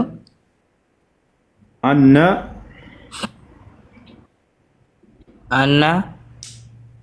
ሙሐመደን ረሱሉላህ ማሻአላህ አላሁ አክበር። ጨርሰሃል። አሁን ያልከው ቃል የሻሃዳ ቃል ወይንም የምስክር ቃል ይባላል። የእስልምና ሃይማኖት የመጀመሪያው ትእዛዛትና መሰረት ነው። ትርጉሙ አሽሀዱ አን ላ ኢላሃ ኢለላህ ማለት እነሆ ከአንዱ ከአላህ በስተቀር በእውነት የሚመለክ ሌላ አምላክ የለም ብዬ መሰክራለሁ ማለት ሲሆን ወአሽሀዱ አነ ሙሐመድን ረሱሉላህ ማለት ደግሞ ሙሐመድም የአላህ መልእክተኛና ነቢይ ናቸው ብዬ መሰክራለሁ ማለት ነው። ከዚህ በኋላ ሙስሊም ሆነሃል።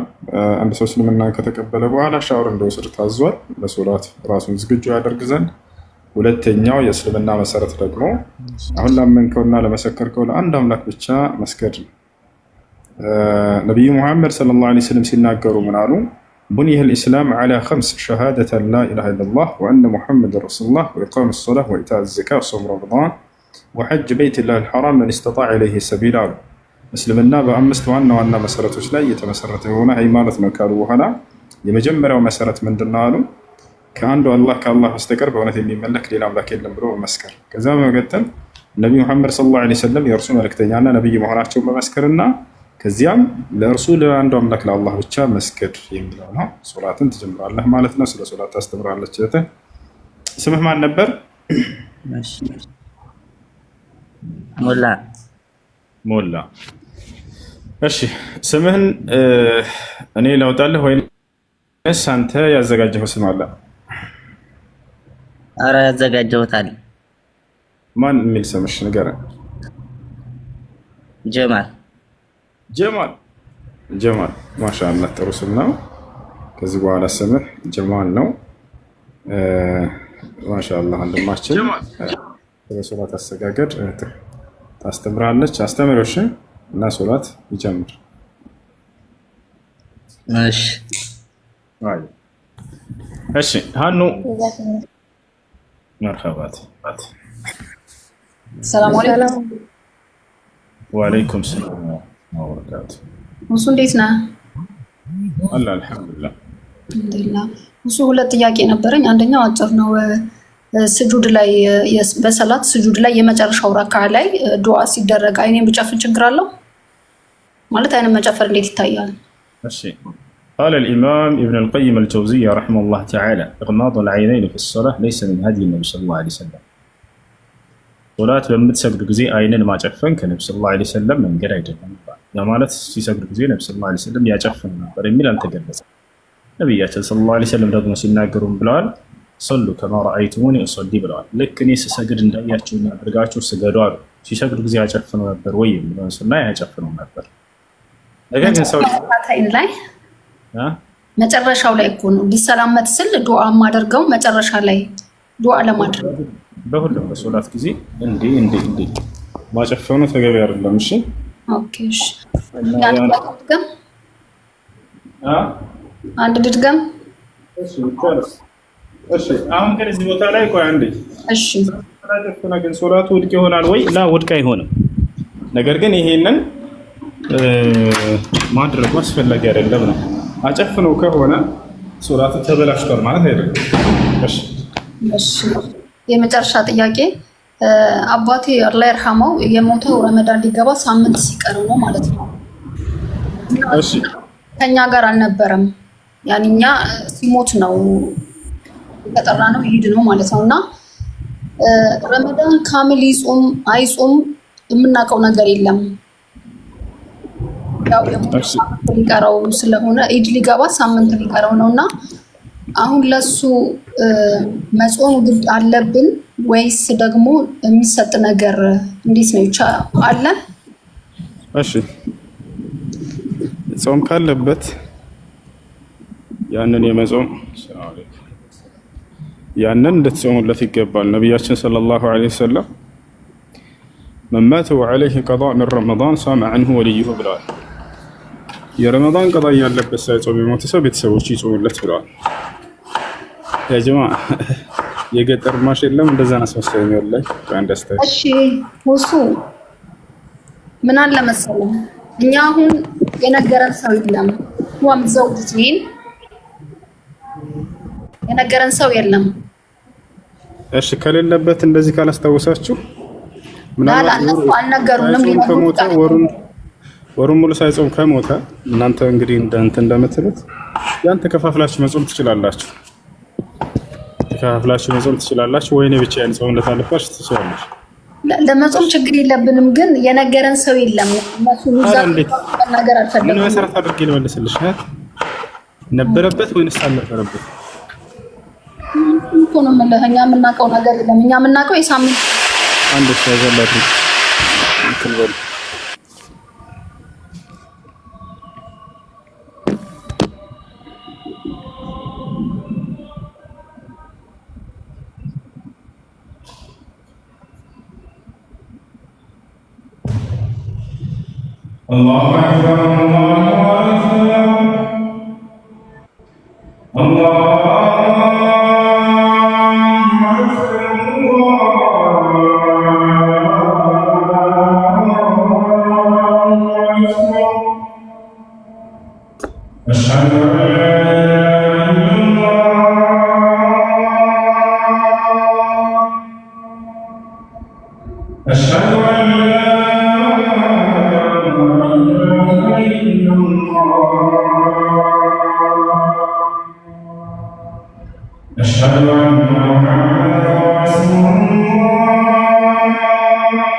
اللهم رب هذه الدعوة التامة والصلاة القائمة وحق صلاة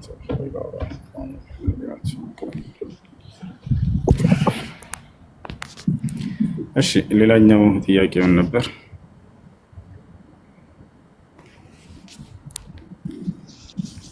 ይሰማል? ይሰማል? ይሰማል። እሺ ዓለም አለሽ ከላይ እሱ ይሰማል።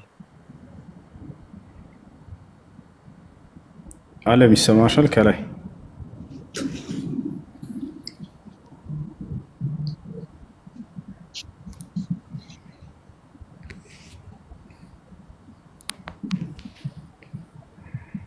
እሺ ጥያቄ አለ ቀጥል። ዓለም ሚዩት ነሽ፣ ሚዩት ላይ ነው ያለሽው። አድሚኖች ሚዩትን አንሱላት ወይ ሚዩትን አንሺ።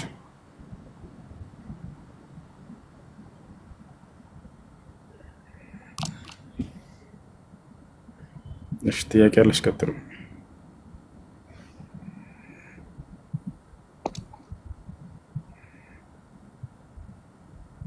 እሱ ድምጽ ይሰማል? ይሄ መጽሐፍ ማለት ጄኔራሊ ቴዎሎጂ የሚማርበት የነበረው እኛ ስናስተምርበት የነበረው ነው። ብዙ ታሪኮችን ይዟል። ገብቷል። እና ኢንሻአላህ አላህ ካለ ከዚህ ብዙ ነገሮችን እንማራለን፣ በውስጥ እናወራለን። መርሐባ። ጥያቄ ያላችሁ ቀጥሉ።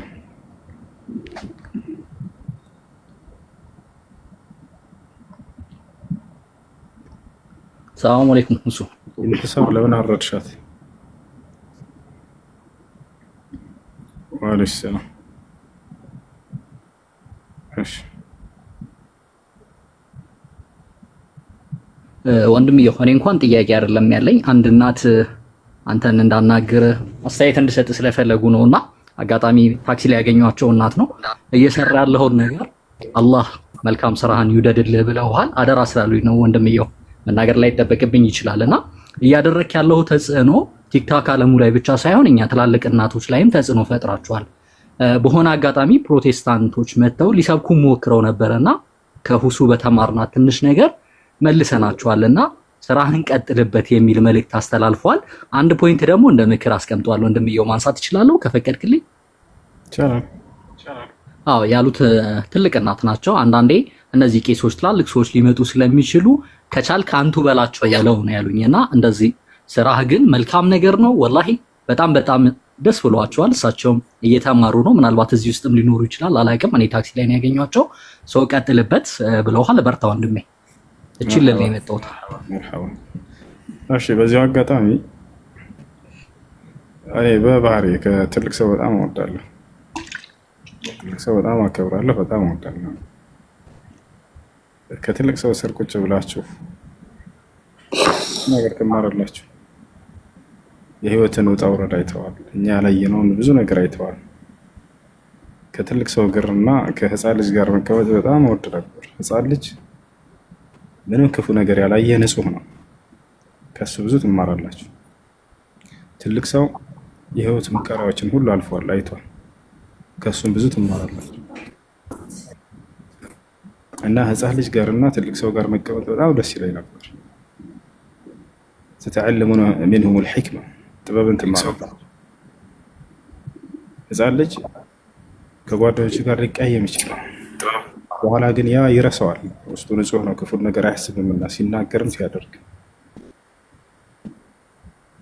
እኛ እስካደግን በኋላ ቂም ይዘን የምንቆይ ነው። ከዚያ ከህፃን ልጅ ግን ስትማሩ ጊዜ ያን ያለፈውን እንድትረሱ ያስተምራቸው። አስተማሪ ለመሆን የግዴታ ጮክ መጻፍ የለበትም ሰውዬ። ትላልቅ እናት አባቶቻችን ያልተማሩ ሊሆኑ ይችላሉ፣ ነገር ግን ጥበበኞች ናቸው። ከነሱ ትማራላችሁ። ህፃን ልጅ ገና ጮክ አላየም፣ ነገር ግን ንጽህናን ያስተምራቸዋል። የውስጥ ንጽህና ስለ ላይ ንጽህና አይደለም። ከላይ ቆሻሻ ሊቀባባ ይችላል፣ አያውቀውም። ውስጡ ግን ክፋትን አላየም ገና። እና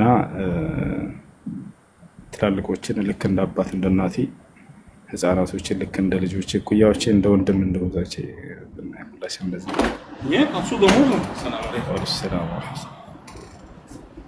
እሺ። እኔም እወዳቸዋለሁ፣ አከብራቸዋለሁ። ወአለይኩም ሰላም።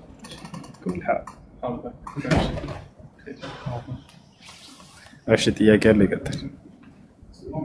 ሰላም አለይኩም። አንዴ ወአለይኩም ሰላም ወራህመቱላሂ ወበረካቱ።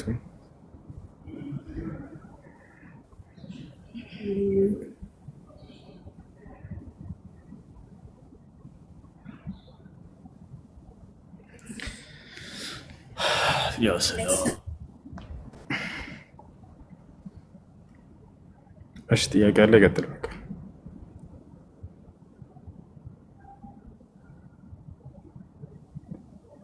ሰላም።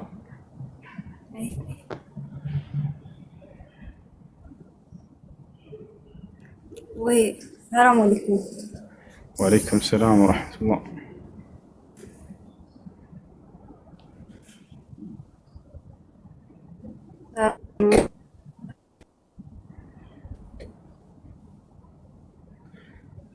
እሺ እንትን ተሽከራር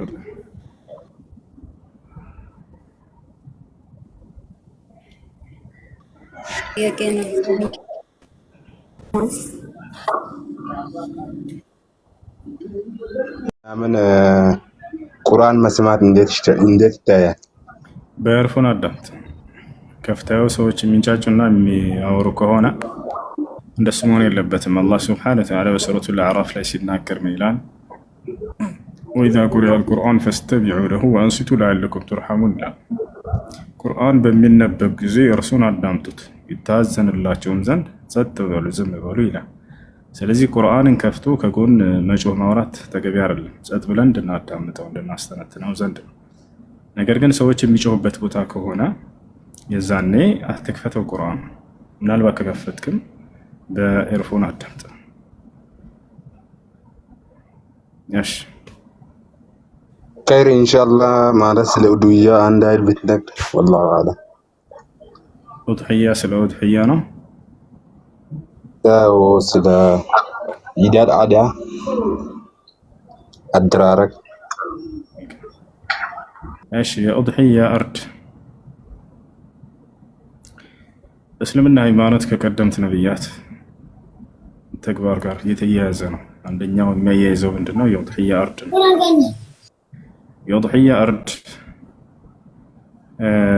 ኢብራሂም ዓለይሂ ሰላም ልጁን እስማኤልን በመካ ምድር ላይ መስዋዕት ለማድረግ እያወጣ ባለበት ጊዜ እረድ ተብሎ በዚያን ጊዜ ነው ይዞት እየወጣ እያለ አላህ ስብሐነሁ ወተዓላ በህልሙ አሳየው ወይም ትእዛዝ ሰጠው። የነቢያት ህልም ከአላህ ዘንድ ነው፣ ራእይ ነው። فلما بلغ معه السعي قال يا بني إني أرى في المنام أني أذبحك فانظر ماذا ترى.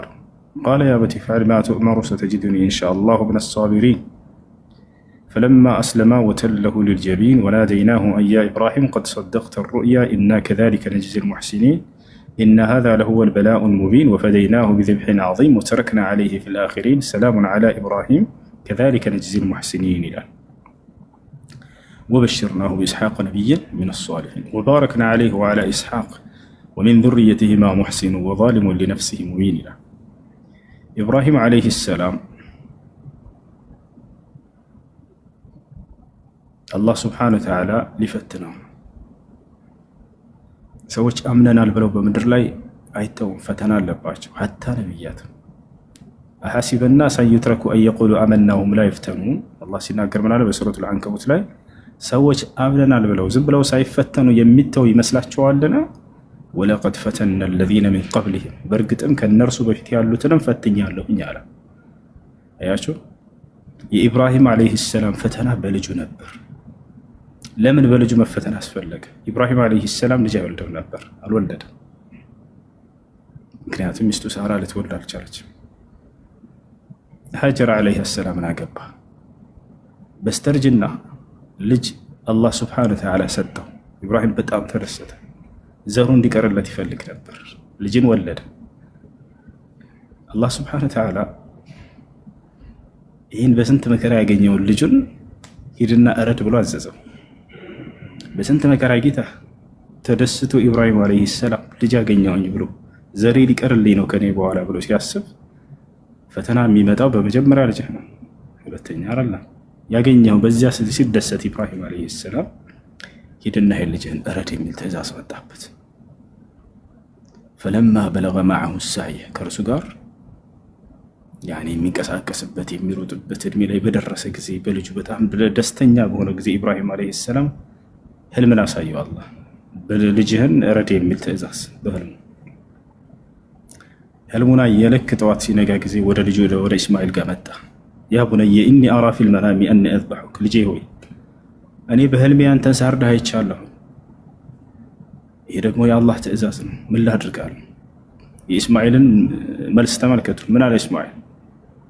ቃለ ያ አበቲ ፍዐል ማ ቱእመር፣ አባዬ ሆይ የታዘዝከውን በእኔ ላይ ፈጽም፣ ወደኋላ እንዳትላለው። ያ ሰላም፣ የታዘዝከው ያየኸውን ህልም አላለም። ለምን? የነቢያት ህልም የአላህ ትእዛዝ እንደሆነ እስማኤል ያውቃል። የታዘዝከውን ፈጽም፣ በእኔ ላይ ቶሎ ብል፣ የአላህን ትእዛዝ ወደኋላ እንዳትላለው። አታርደኝም ብሎ አላመለጠም። የአላህን ትእዛዝ እጅ የሰጠ ነቢይ ነው እስማኤል። ኢነሁ ካነ ሳዲቀል ወዕድ ያለ አላህ ወካነ ረሱለን ነቢያ ስለ እስማኤል ሲናገር ቃለ ያ አበቲ ፍዐል ማ ቱእመር፣ አባዬ የታዘዝከውን ፈጽም፣ ሰተጂዱኒ ኢንሻአላህ ሚነ ሷቢሪን፣ እኔንም ከታጋሾቹ ሁኜ ታገኘኛለህ በአላህ ፍቃድ፣ አብሽር፣ ሰብር አደርጋለሁ፣ እታገሳለሁ፣ የአላህን ትእዛዝ እቀበላለሁ አለ። እሺ አለ። ይዞት ሄደ። ማረጃውን ይዞ ኢብራሂም ዓለይሂ ሰላም ልጁን እስማኤልን ለማረድ ወደ መካ ምድር ላይ መውጣት ጀመረ። እየሄደ ባለበት ጊዜ ሰይጣን ተገለጠ። ሰይጣን በአካል የመገለጥ ኃይል አለው። በነቢያት ፊት እየቀረበ እየተገለጠ ሊፈትናቸው ይጋረጣል። የሰይጣን ፈተና ምንድን ነው? በዚህ ጊዜ ኢብራሂም ዓለይሂ ሰላም የአምላኩን ትእዛዝ የአላህን ትእዛዝ እንዳይፈጽም መጎትኮት ነበር። ኢብራሂም አንድ ልጅህን በስተርጅና ያገኘውን የዘርህን መተኪያ ልትገድል አረ እንዳታደርግ እያለ ይፈትነው ጀመር። በዚህ ጊዜ ኢብራሂም ዓለይሂ ሰላም ድንጋዮችን እያነሳ ሰይጣንን ይመታ ጀመር። ምን ያክል ጊዜ ወረወረበት? 7 ጊዜ 7 ጊዜ ወረወረበት። ለዚህም ነው ዛሬ ላይ ሰዎች ሐጅ ሲያደርጉ ጊዜ 7 ጊዜ ድንጋይን የሚወረውሩበት ምክንያት በመካ በዚያው ምድር ላይ የኢብራሂም ዓለይሂ ሰላምን መንገድ በመከተል ነው። ለምንድን ነው 7 ጊዜ ድንጋይ እንድንወረውር የታዘዝ ነው? ሊአነ ኢብራሂም ዓለይሂ ሰላም ረማ ቲልከ አልሒጃራ ዐለ ሸይጣን፣ በሰይጣን ላይ 7 ጊዜ እየወረወረ መጥቷል። ኢብራሂም ባደረገበት ቦታ በዚያችው ላይ ዛሬ ሙስሊሞች ሐጅን ሲፈጽሙ 7 ጊዜ ድንጋይን ይወረውራሉ። ከዚያ በኋላ ሰይጣን ሄደ። ኢብራሂም ዓለይሂ ሰላምም ልጁን እስማኤልን አስተኛው። ሊያርዳውን ቢላውን ልክ አንገቱ ላይ እንዳደረገ ፈለማ አስለማ ለአላህ እጅ በሰጡም ጊዜ ሁለቱም ኢብራሂምና እስማኤል ወተለሁ ሊልጀቢን ወናደይናሁ አያ ኢብራሂም፣ አንተ ኢብራሂም ሆይ ብዬ ጠራሁት አለ አላህ ሱብሓነሁ ወተዓላ። ቀድ ሰደቅተ ሩእያ፣ ህልሙን እውን ብለሃል፣ በእርግጥ ግን ልጅህን እንዳታርዳ ቁም አለው። ከዚያ በኋላ አላህ ሱብሓነሁ ወተዓላ በግን ላከለት። በሱ ምትክ ይሄን እረድ፣ ልጅህን አንሳው አለው። ፈተናውን አልፈሃል፣ በቃ አንተም ልጅህን። ከዚያ በኋላ የነቢ ሰለላሁ ዐለይሂ ወሰለም ትውልዶችም ኡመቶች ዛሬ ኡድሕያ የምናርደው ልክ ልጁን ኢብራሂም እስማኤልን ሊያርድ ባለበት ቀን ነው፣ ኢብራሂም ዓለይሂ ሰላምን በመከተል። ለዚህ ነው በነቢያት መንገድ ላይ ነን የምንላቸው። ሰይጣን በድንጋይ በአካል ይገለጣል፣ ይገለጥና ነቢያትን ሊፈትን ይጋረጣል። ይህ ነው ሰይጣን በኢብራሂም ላይ ብቻ አይደለም፣ ነቢያችን ሰለላሁ ዐለይሂ ወሰለም ላይ ተገልጦ ነበር ሊፈትናቸው ብቻ አይደለም ነቢያችን ሰለላሁ ዐለይሂ ወሰለም። ነገር ግን ምን አደረገ? በእርሳቸው ጊዜ የጀማዓ ሰይጣን ነቢያችን ሰለላሁ ዐለይሂ ወሰለምን ሊፈትን በተገለጠበት ጊዜ خنقه النبي عليه الصلاة والسلام حتى وجد برد لسانه على يده. ነቢያችን ሰለላሁ ዐለይሂ ወሰለም ሄደው እዚህ ጋር ንቅና ያደረግት ወላሂ ፈና መስሉን አለ ሐዲስ ነው። አንተ ገለጠ እየሰገዱ እያለ ሊፈትናቸው አቅም ግን የለውም በእርሳቸው ላይ እንደተነገረው ሐዲሱ ላይ وأردت أن أربطه على سور من أسوار المسجد النبوي فيتلاعب به الناس. يجون بمسجد النبوي በአንደኛው ዞሱ ላይ ላስረውና የሰዎች የመዲና ሰዎች መሳለቂያ ላደርገውም ነበር አሉ። ነገር ግን ተውት ነብዩ ሰለላሁ ዐለይሂ ወሰለም እና እርሳቸውን የፈተና አቅም የለውም። እንዳጠቃላይ ኡድሕያ የምናርደው ያን መሰረት በማድረግ ነው። ገብታችኋል? እና ስለ ኡድሕያ አስመልክተው ነቢያችን ሰለላሁ ዐለይሂ ወሰለም የተናገሩት ህግ አለ። እርሱን ደምጡ። ቃል ነቢ ሰለላሁ ዐለይሂ ወሰለም إذا دخل عشر ذو الحجة وأراد أحدكم أن يضحي فلا يأخذن شيئا من أظفاره وشعره.